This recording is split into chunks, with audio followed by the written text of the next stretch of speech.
어제 우리 이제 지금 이 부분 하고 있죠. 자, 봅시다. 오늘 마무리합시다. 우리 핵심 사항들 어제 보았습니다. 오늘은 핵심 사항들 외의 장수들 각 장 제목과 활용되는 구절들만 읽자. 57장에 보면 우상 경보, 우상 숭배 경고가 나옵니다. 무당의 자식들아, 간음자와 음녀의 자식들아, 너희는 가까이 올지니라. 그래? 내가 우상들에게서 너희를 구원할 것이고 우상을 바람에 날려버리겠고 기운에 불려갈 것이라되 나를 의지하는 자는 땅을 차지하고 거룩한 산을 기업으로 얻으리라 그랬습니다. 그렇죠? 그 당시에 이사야 시대에도 우상 숭배가 아주 편만했죠.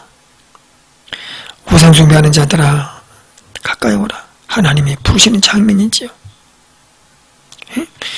우상은 다 사라지고 다 날아갈 것이며 우상은 다 파괴될 것이라다.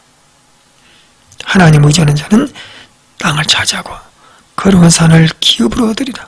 그렇죠? 땅 차지. 그 당시 땅을 차지한다는 것은 축복이죠. 거룩한 산을 기업으로 거룩한 곳에 참여할 수 있으리라. 그렇죠? 하나님의 기업을 받으리라, 얻으리라. 자, 58장에 물된 동상 같은 복음. 58장 6절, 11절 활용 잘하죠. 그래서 금식은 하나님이 기뻐하는 금식, 결박을 풀어주고 멍에를 끌어주고 자유케 하는 것이 금식이다. 하나님이 기뻐하는 금식. 그들은 단순하게 그냥 밥만 굶고 식사를 하지 아니하면, 그리고 그것으로 금식하면 하나님이 기뻐하는 줄 알았습니다. 그러나 하나님이 기뻐하는 금식, 단순하게 밥을 굶고 끼니를 먹지 않는 것이 그게 단순한 그게 금식이 아니고 금식의 분명한 목적. 하나님이 기뻐하는 금식을 하게 되면 결박에서 풀려나고 멍에서 풀려나고 자유함을 맛보리라. 그 말씀이죠. 진정한 금식. 그렇습니다. 주님을 사랑하는 진정한 금식 하게 되면 기쁨을 누리고 하나님의 즐거움에 참여할 수가 있죠. 하나님 그만큼 은혜를 주시고. 그렇죠? 예, 물된 동산 같다. 그렇죠? 물된 동산, 물된 동산 교회도 많이 있습니다. 그래서 보면 물된 동산 교회 여기서 나오죠. 58장에서 아주 많이 활용되는 말씀이죠. 물된 동산, 물된 동산 어린이집, 물된 동산 카페, 물된 동산 교회. 하나님은 물된 동산이다. 하나님 의지하고 하나님 인도함을 받는 자들은 우리 영혼이 만족해 되고 경고하고 물된 동산처럼 하나님의 물을 항상 대주고 하나님의 물을 공급하시는 생명수. 그 물된 동산은 결국 누구다? 예수님을 의미하면 예수님이 자신의 생명수를 끊임없이. 그래서 구약의 배경서는 이런 말씀이 우상 숭배하지 마라. 하나님 섬기면 이렇게 하나님이 늘 너희들의 갈증과 그 당시 물은 양식, 농사, 관계되지요. 하나님이 풍요롭게 해주실 것이고 예수 안에서 그 당시는 물된 동산, 물 자체가 의미가 있겠죠. 의미가 있는데, 예수님이 오신 뒤로 예수님 안에서는 물된 동산이 모여 예수님의 영생수, 예수님의 생명수를 의미하는 것 끊이지 아니하리라 말씀해 주시고 있습니다. 59장 1절, 2절, 9절, 20절 포인트 구절. 이거는 완행열차, 그 위에는 급행열차. 하나님이 너희를 구원하지 못하면 하나님의 귀가 둔한 것 아니고 듣지 못한 하나님의 귀머거리, 장님 아니다, 귀머거리 아니다. 너희들이 죄를 지어서, 그렇죠? 하나님은 우리 기도를 듣지 아니하신다. 이 너희의 착각이다. 오직 하나님이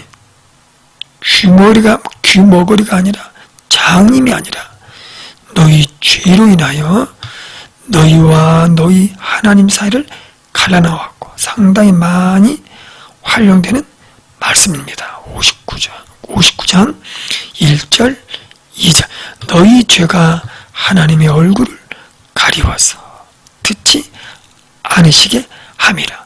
죄가 하나님과 우리 사이에 큰 담이 돼가지고 하나님이 듣지 못하도록, 하나님이 보지 못하도록, 이스라엘 백성들은 하나님이 우리의 기도를 듣지 아니하신다 실망하고 좌절한 경우가 많이 있습니다. 자기의 야망, 욕망. 사실은 하나님이 그런 분이 아니시고, 죄가 하나님과 나 사이, 우리 사이를 가로막는 가름막이 죄 때문에 해서 1절, 2절 아주 많이 활용하는 거 볼 수가 있습니다. 그래서 여호와의 말씀이라 구속자가 시온에 임하며 예수님을 말하지요. 야곱의 자손 가운데서 죄가를 떠나는 자에게 임하리라. 하나님의 구속자 예수님이 시온에 오신다. 예수님 속에 죄를 떠난 자들은 예수님을 볼 것이다. 그렇죠? 시온의 회복이 아주 중요하죠. 사랑하는 내 백성들아, 이스라엘 백성들아, 내 자녀들아, 일어나 빛을 발하라. 그 빛이 예수 그리스도의 복음의 빛, 복음을 발하라. 네 빛이 예수님이 곧 오신다. 여호와의 영광이 네 위에 임하셨습니다. 예수 그리스도 그 대부분이 다 예수님입니다. 그래서 빛을 발하라. 네 빛이 일어났다. 예수 그리스도, 예수님 안에서 이 빛을 발하라. 이 빛이 예수님 빛을 선포하라. 빛을 전하라. 빛을 소개해라. 그 빛이 이르렀다. 여호와의 영광이 임하였느니라. 오직 여호와께서 네 위에 임하실 것이며 영광이 네 위에 나타나리라.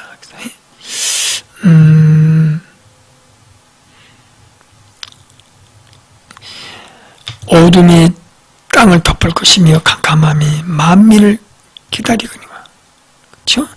죄악이 땅을 덮고 모든 세상엔 죄악이 만민을 덮었지만 하나님이 이 죄를 해결하시기 위하여 네 위에 임하실 것이다. 그게 누구야? 예수 그리스도를 통하여, 예수님을 통하여 이 모든 만민의 죄로 인하여 찌들리고 죄로 인하여 정복당하고 죄로 인하여 신음했던 자들에게 하나님의 영광이 나타나리라. 예수 안에서 빛으로 광명으로 나아올지니라. 그렇습니다. 61장 구원의 회복 1절 9절. 그렇죠. 또 1절 9절. 여호와의 영이 내게 내리셨으니 내게 기름 부으사 가난한 자에게 아름다운 소식이 복음이죠. 복음. 마음이 상한 자에게 포로된 자에게 자유를, 갇힌 자에게 노임을 예수님이 인용하시지요. 이 말씀을 예수님 인용하십니다. 그래서 예수님 오시는 것은 아름다운 소식, 복음이 복음을 전파하는 것은 뭐다? 죄에 포로된 자들에게, 사단에게 포로된 자들에게 자유를 선포하시고, 사단에게, 죄악에, 어둠에 갇힌 자들에게, 흑암에 갇힌 자들에게 노임을 선포하고, 그렇죠?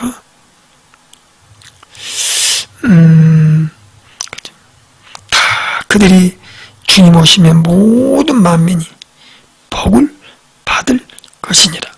그 복을 받는데 그 복을 소유한 자, 예수님을 의지한 자는 바로 복받은 하나님의 자손이라 일컬음을 받는다. 요 말씀이 있습니다. 그래서 우리 61장 11절 이제 이런 말씀들은 예수님이 많이 인용하십니다. 그래서 이사야 40장에서 66장은 예수님이 많이 인용하신 말씀입니다. 그렇게 볼 수가 있습니다. 그 다음에 예루살렘의 미래 시온의 영광. 자, 여러분, 구원이 이르려니라. 네 구원 다 예수 그리스도. 자, 62장 12절 여호와께서 구속하신 자라 하겠고, 그죠? 버림받지 아니할 성읍이다.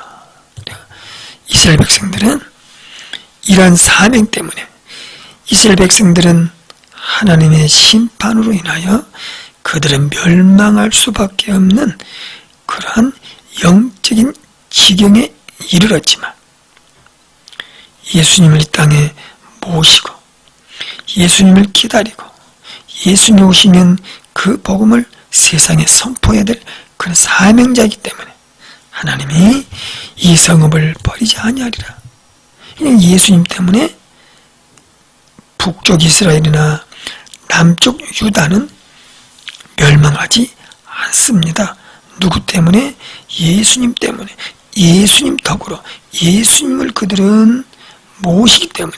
그냥 예수님의 덕이죠. 만약 이스라엘 백성들이 예수님을 이 땅에 모시는 일을 하지 않았다면 그들은 벌써 하나님의 심판으로 멸망, 진멸을 당했습니다.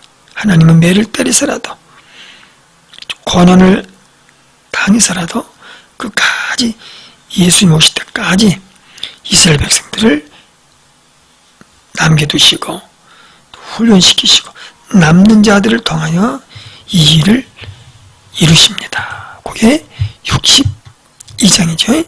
63장 메시아 심판과 구원. 자,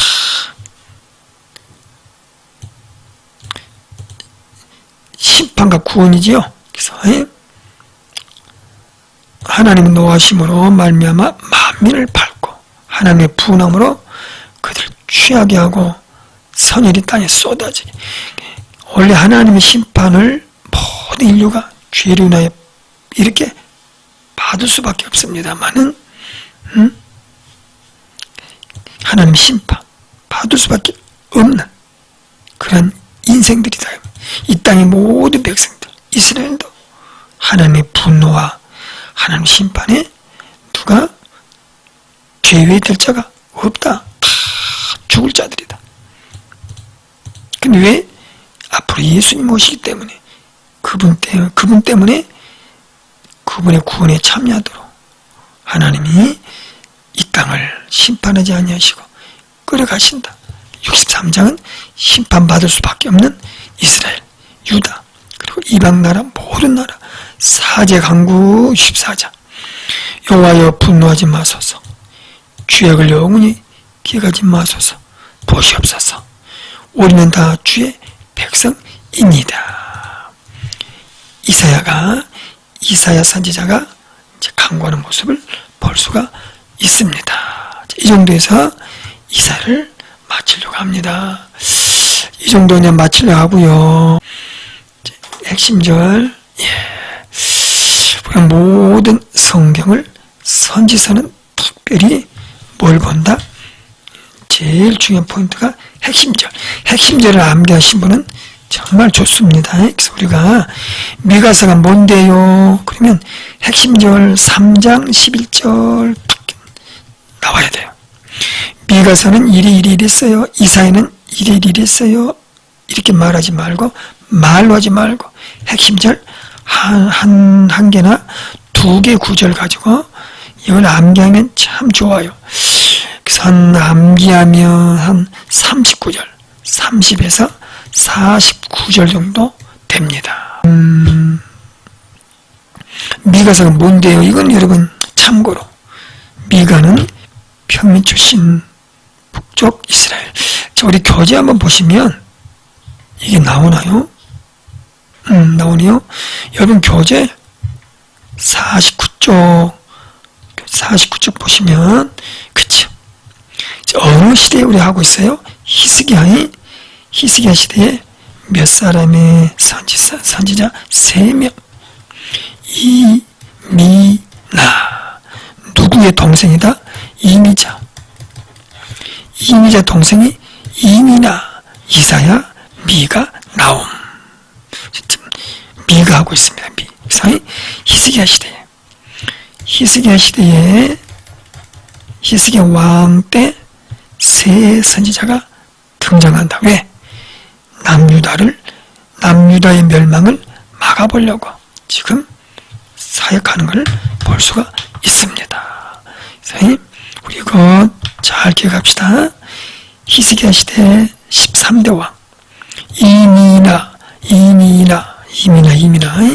자 하시고, 그래서 이제 미가는 북쪽 이스라엘의 멸망을 바라보면서 유다 예루살렘을 향한 경고입니다. 그래서 북이스라엘과 남유다를 다니면서 예언했던 선지자가 미가입니다.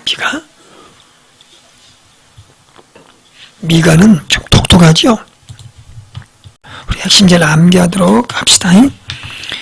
미운 새놈, 일어서 11절 미운 새놈이 3장 11절. 그 미운 새놈이 누구냐면 우두머리 지도자들, 남유다의 지도자들 또는 북이스라엘의 지도자들을 우두머리 제사장, 선지자. 미운 새놈이 누구다? 우두머리 지도자들, 제사장, 선지자. 오늘 제사장, 선지자가 이 두 사람이 오늘 우리 목회자와 연관이 있습니다. 우리 목회자는 제사장은 아니지만 제사장적 사명, 선지자는 아니지만 선지자적 사명, 비슷한 일을 한다, 비슷한 사역을 한다. 지도자들은 뇌물을 탐하고 불공정한 재판하고, 원래 재판도 하나님의 공의를 드러내는 재판이죠. 오늘 우리의 재판과 좀 다른 모습이죠. 하나님의 의를 드러내는 것. 제사장은 싹을 위하여, 선지자는 도움을 위하여 점을 치고 교훈하고. 제사장은 그 당시에 11조를 받았습니다. 11조 받아서 선지자는 사례금이 없습니다. 그래서 단어를 쓰지요. 선지자는 돈을 위하여 점을 치고 애언하고 애언해주고 기도해주고, 돈 안 주면 안 해줍니다. 그리고 돈 안 주면 아주 기분 나쁘게 저주를 퍼붓고, 돈을 많이 주면 축복을 해주고. 이게 선지자. 제사장도 똑같습니다. 싹을 위하여 사례를 많이 주면 열심히 제사를 드리고, 사례 별로 안 주면 제사도 안 드리고 논팽이하고. 우리 세 사람, 세 놈 일어서 11절. 여호와를 의뢰하여 이르기를 여호와께서 우리 중에 계시지 아니하냐 재앙이 우리에게 임하지 아니하리라 그랬죠. 싹이나 돈을 주면 제사장 선지자들은, 특별히 선지자들은 하나님이 우리에게 재앙을 내리지 아니한다. 우리는 복받은 사람이다. 맨날 복설교면 복받은 설교. 책망하고 이런 설교 또는 말씀대로 살지 못하면 이제 지적하고 참 어렵습니다. 오늘날 우리 선지자적 사명 가진 우리가 때리는 성도들을 책망도 해야 되는데 그냥 복설교만 하다 보니까 그래서 야 하나님은 우리 가운데 계시니 너는 절대로 저주받을 사람 아니야. 너는 축복받기로 약속된 사람이야. 지 멋대로 사는데 계속 하나님의 축복만 외쳐대는, 어떻게 보면 오늘날 우리가 또 비슷하지 않나 이런 생각도 해보게 됩니다. 자, 그래서 이 정도 하고 3장 11절. 그래서 이 말은 결국 무슨 말이요? 어찌하여 이 지경까지 하나님의 심판, 멸망까지 왔는가? 요게 이제 미가서는 뭐예요? 5분 10분. 핵심절 3장 세 사람 일어서. 미가서가 뭔데요? 그러면 요게 이제 어찌하여 북이스라엘이나 남유다가 이렇게 멸망과 심판의 지경에까지 왔는데 이 원인이 뭘까? 그렇구나. 국가 지도자, 제사장, 선지자들의 책임이 크도다.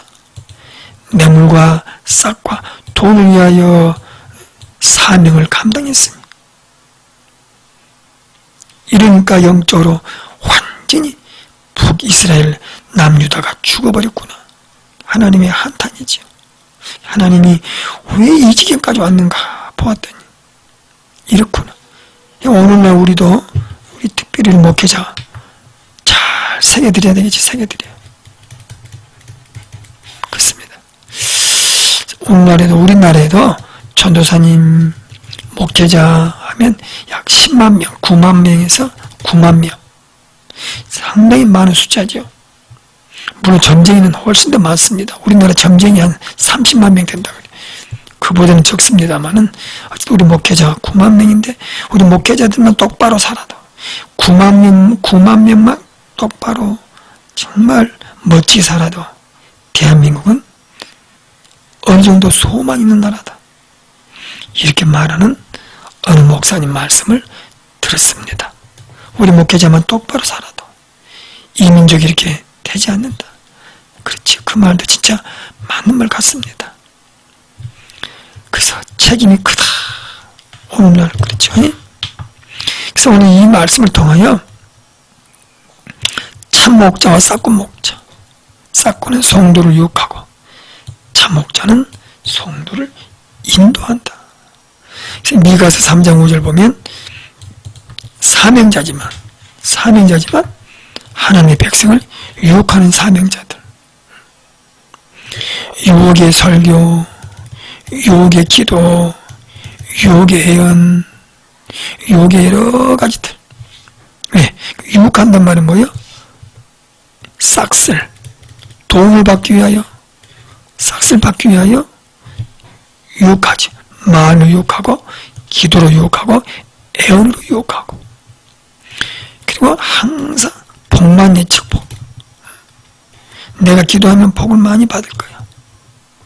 그 입에 무엇을 물어주면, 그치? 돈을 물어줘. 입에 돈 채워주면 축복을 선포하고, 돈 안 채워주면 전쟁을 선포하고. 그치? 참. 그래서 요한복음 10장 12절 13절 싹꾼 나오죠. 그래서 미가서는 미운 놈들아, 미운 오리 새끼 3마리야. 니네들이 이렇게 똑바로 가르쳤다면 이렇게까지 타락하겠느냐. 그렇죠? 이 말씀을 통해 우리는 성도들이 목회자들을 분별해야 된다. 앞으로 갈수록 거짓 선지자, 싹꾼들이 많이 나오니까 성도들은 분별해라. 분별의 영, 말씀으로 잘 분별하고 영적으로 분별의 영을 우리 목회자는 잘 가르쳐야 돼요. 강대상에서 하는 모든 것이 설교가 아니다는 것. 설교를 구분해야 된다. 예수 그리스도의 복음인가? 아니면 유혹하는 설교, 영혼을 도둑질하는 설교, 싹꾼, 거짓 선지자, 사이비, 이단. 그렇죠? 영혼을 도둑질하는 설교, 영혼을 인도하는 설교. 다르죠? 그래서 성도들이 잘 분별해야 된다. 그래서 분별의 영을 우리가 좀 말씀으로 잘 가르쳐야 되겠습니다. 마태복음 24장 보면 사람의 미혹을 받지 않도록 내 이름으로 와서 나는 누구다. 자, 그래서 이제 보시면 우리 아주 성경에서 아주 활용이 잘 되는 부분, 마태복음 2장 6절, 미가서 5장 2절, 베들레헴에서 예수님이 오신다. 마태복음 2장 6절, 미가서 5장 2절. 여기 예수님이 베들레헴에 태어나신다. 이걸 예언하는 걸 볼 수가 있습니다. 미가서에서 가장 많이 나온 단어는 선지자들아, 두령들아. 자, 이 말씀. 자, 미가서 1장 2장 스토리텔링. 이제 정독장과 정독철수. 미가서에서 정독장은 특별히 없습니다. 그냥 1장 2장의 정독철수, 6절 9절 2장 6절. 요게 완행열차 천천히 음미하면서 읽어야 돼. 음미하면서. 그 다음에 자, 하나님이 사마리아를 무더기같이 했다. 미가서 1장 6절 9절 2장 6절. 사마리아 심판과 유다가 받을 심판. 미가서는 사마리아도 유다도 왔다 갔다 하면서 예언했다. 감당했다. 사마리아를 하나님이 무더기처럼 심판할 것이고 깎아내리고 골짜기. 그 다음에 이 상처, 하나님의 심판에는 상처가 있는데 유다까지. 사마리아가 북이스라엘의 수도, 유다의 수도가 예루살렘. 북쪽 이스라엘 멸망이, 북쪽의 우상이 남쪽 유다까지도 비쳤다. 유다도 똑같다 이 말이에요. 멸망의 지경에 이르렀다. 이런 멸망은 너희들이 멸망한다 하니까 뭐라 그래? 남유다 백성들이 야, 미가야, 예언하지 마. 왜 멸망을 예언하느냐? 기분 더럽게. 그저 미가 선지자에게 욕을 퍼부으면서 조롱하면서 멸망, 이런 기분 나쁜 이야기는 하지 마라. 우리에게 왜 멸망이 우리가? 아주 싫어했어요. 그러니까 미가가 남유다 백성들에게 책망하고 왜 이렇게 사느냐고 핀잔하는 것을 그렇게 싫었기 때문에 입 다물어 예언하지 마.